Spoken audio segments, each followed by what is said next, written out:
Siapkan 1 butir telur, 200 gram gula pasir,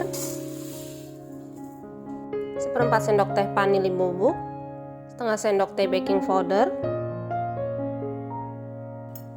setengah sendok teh emulsifier, 250 gram tepung terigu pro sedang,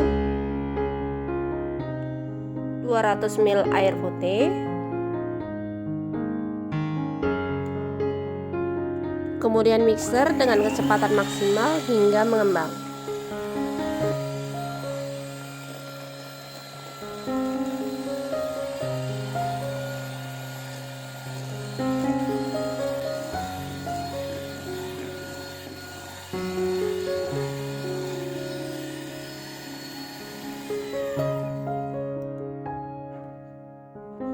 Sisihkan sedikit adonan.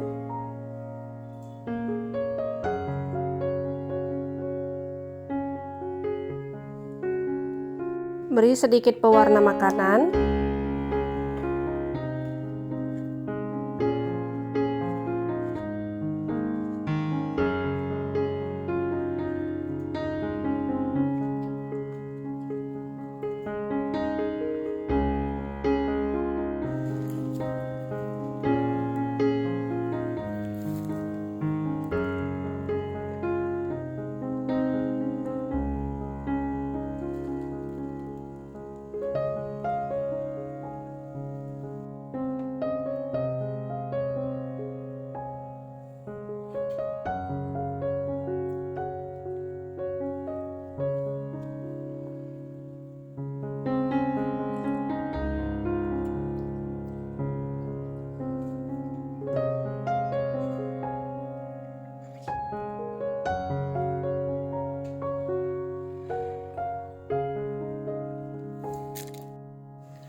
Kukus kurang lebih selama 15 menit menggunakan api besar.